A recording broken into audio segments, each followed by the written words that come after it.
Calaroga Shark Media.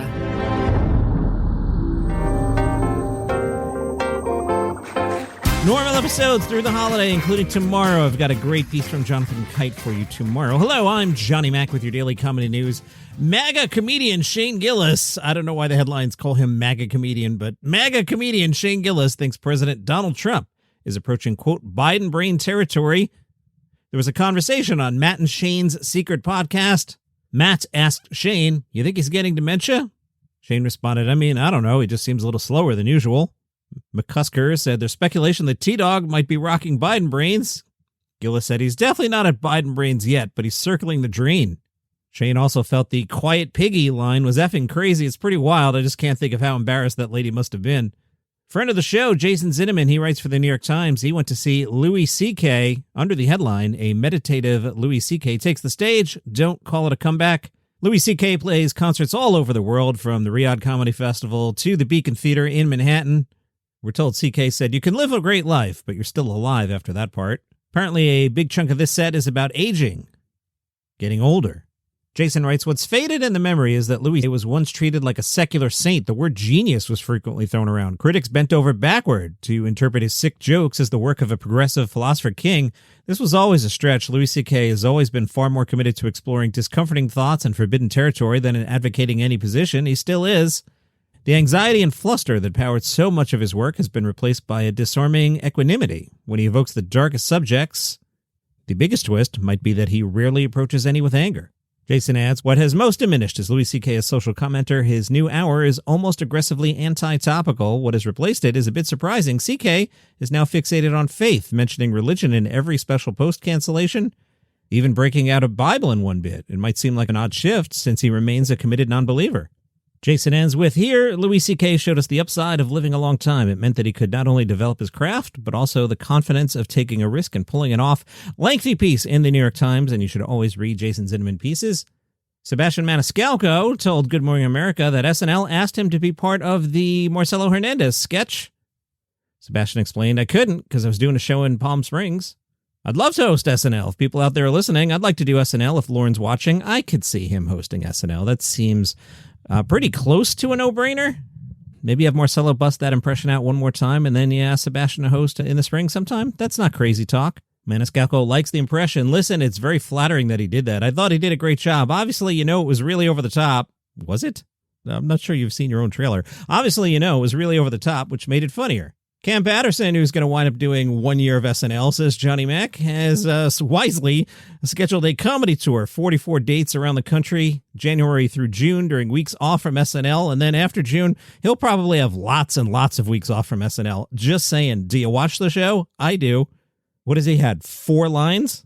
Cam Patterson will visit 16 cities, offering 3-night stints in most cities.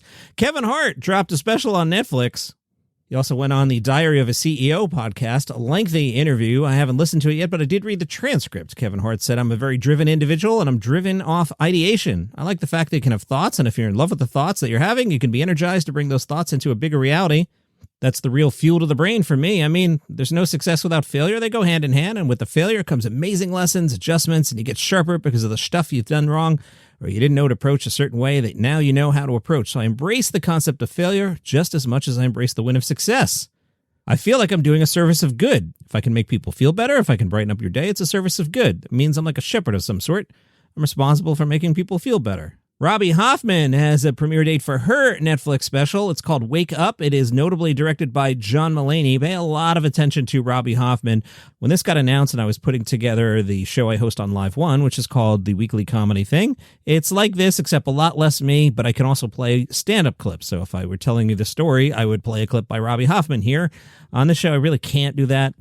But I dusted off my own knowledge of Robbie Hoffman. I was like, oh, yeah, all right, okay. So that's a hint for this week's comedy stock market. Get on the Robbie Hoffman train, I'm telling you. John Mulaney apparently agrees. He's directing Wake Up, which will be on Netflix December 14th. Now, a sidebar here. Everybody's putting out the specials too late.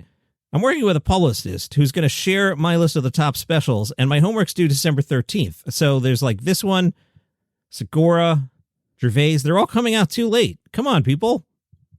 Johnny Mac's top 25 of the first 11 and a half months. Robbie Hoffman taped the special at the Masonic Lodge back in October. In a statement, John Mulaney said, Robbie Hoffman makes me laugh until I'm delirious. No one has owned a stage like her since James Brown. I'm extremely proud to be part of her Netflix debut, but moreover extremely lucky that I got to spend so much time with this brilliant lunatic.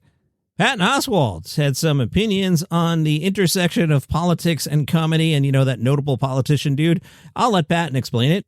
Johnny Macbot here. John forgot to credit CNN. I think that, not to get too inflated, but comedy is clearly crucial because there's so much attention being put on it. It clearly means something to people, and it clearly can help. I don't think comedy can topple a dictator, but it can definitely kind of make things safer for the people that are trying to topple the dictator and kind of help focus public opinion. So yeah, it is. It really says something when the Nazis annexed Vienna. The first people they went after were the cabaret performers. All the cafe, the Simplicissimus performers. They wanted those guys quiet first because they don't want them. They don't like being made fun of. Because also when you embrace authoritarianism, part of that is I reject the chaos and the uncertainty of the world, which a comedian can actually embrace and go, yeah, things are nuts. Right. And I can help us through it. And they want, no, I don't want any surprises. I don't want to know anything is wrong. Right. I want everything to be fine. So that's the first thing they got to get rid of. Because it is to quote the show an authoritarian regime is very, very fragile. Daryl Hammond spoke to EW about his portrayal of the late Dick Cheney. Daryl said, I was fortunate enough to be invited to the vice president's mansion a couple times to meet the family. I think I had 6 occasions that I spent a few minutes with him. On one occasion, I went to the Greenbrier Hotel in the basement. That's the place they were going to ride out World War III. That bunker, you ever watch those documentaries? Look up Greenbrier. It's pretty interesting. He had all his Republican colleagues there, and I dressed up as Bill Clinton and insulted them all. That was his idea. So there's Daryl Hammond. He's dressed up as Bill Clinton, and he says, I'm attempting to shake Cheney's hand, and he's shrinking in revulsion. Like I said, the guy had a sense of humor. And while we're being somewhat political, Tig Notaro has opened up about the end of her friendship with Cheryl Hines over the politics of Cheryl's husband, Robert F. Kennedy Jr. On Tig Notaro's Handsome podcast, she told her co-hosts, I didn't sever the friendship, but I did notice that once he was running for president and once I stepped away from our old podcast, I never heard from her again. Out on the 800-pound gorilla today, Ori Styles Green. Meanwhile, on the Great British Bake Off, the cast of Peep Show will reunite David Mitchell, Olivia Colman, Issy Sudi, Matt King, and Sophie Winkleman, who's part of the royal family, which is how I found this. I wasn't prepping the comedy show. I was prepping the Palace Intrigue, which I'm the writer for, where we talk about the royal family, Palace Intrigue, wherever you get your podcasts. Yeah, Sophie Winkleman, or to you, Lady Frederick Windsor. Or to me, Big Suze from Peep Show. I'm not a British subject. I don't care. Anyway, all of those folks will take part in this year's festive episode of the Great British Bake Off. It's their first on-screen appearance since the sitcom ended in 2015. Notably absent, Robert Webb, who co-starred the series with David Mitchell. No air day yet. Peep Show, if you've never watched it, my daughter actually stumbled across it and hit me up on the side. Was like, have you ever seen Peep Show? And I was like, are you kidding me? I think it's on Hulu right now, she said. And let me get out my Just Watch. Do you know about Just Watch? Just Watch app is great. Hold on.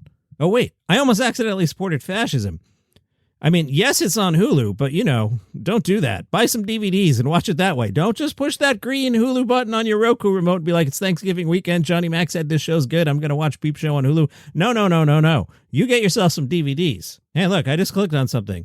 Amazon will sell you episode 1 in standard def for 99 cents. That's how you prove you're not a fascist. You spend $1 for one episode of standard definition instead of just pushing that green button on your Roku remote. And I'm going to leave you with this. I can't even do the bit today about Jay Leno because, look, he's so genuine with this. I know you all hate him because he has an opinion about late night television. What does he know? I really can't do the bit today. He was on the Today Show. He was talking about Mavis. His wife has dementia. Jay talked about making Mavis laugh, and he told a joke. Obviously, Jay Leno would tell a joke better than I would, but the joke reads, last night I said to her, a guy goes to the doctor. The doctor says, what's the matter? Guy says, when I press here, it hurts. When I press on my shoulder, it hurts. When I press my kneecap, it hurts. When I press my rib cage, it hurts. The doc goes, you've got a broken finger. That got a laugh out of Mavis, and Jay said, if I was a doctor, I'd say the patient's doing well. Put it that way. Jay says he always brings up old and fond memories to Mavis. He says, when I'm carrying her to the bathroom, I call her Jay and Mavis to the prom in high school. I rock her back and forth, and she thinks that's funny. Hoda, the host, was curious how Mavis shows Jay that she loves him. Jay said, well, by saying it. I could see it in the smile. I could tell when she's happy. So that's really it. And as someone who's in show business, I go home and I get an audience reaction every night. I please the person I'm entertaining. When she looks at me and smiles and says she loves me, I melt. Jay shared that Mavis used to love traveling, and he figured out a way to explore with her. Jay said, you reach this point in your life where she loves to travel, and I'm so sad she can't do those things, but there's so much stuff on YouTube, the travel stuff, and we watch those things, the animal shows, real big with the flashcards. Not flashcards, but see this picture, see this picture. She says, who's that? That's President Obama. And she says, no, I never met him. Yeah, honey, you did. We had dinner with him at his house, the White House, and then we laugh. Jay said he takes his vows seriously. Clearly does. Quoting Jay, now she really needs me, and I like that, and I can tell she appreciates it. The idea that you get married and you take these vows, nobody ever thinks you'll be called upon them to act on them. That part, for better or worse. But even the worst isn't bad. I enjoy her company. If I'm working on a car, she'd sit over there with a book and read. It was just very, well, it still is, very comfortable. Before she had this, I'd go home after the Tonight Show, cook dinner, and watch TV. The only difference is now you can't really talk about a lot of those things. That guy's the worst, right? Normal episode tomorrow. Happy Thanksgiving. I'll see you there.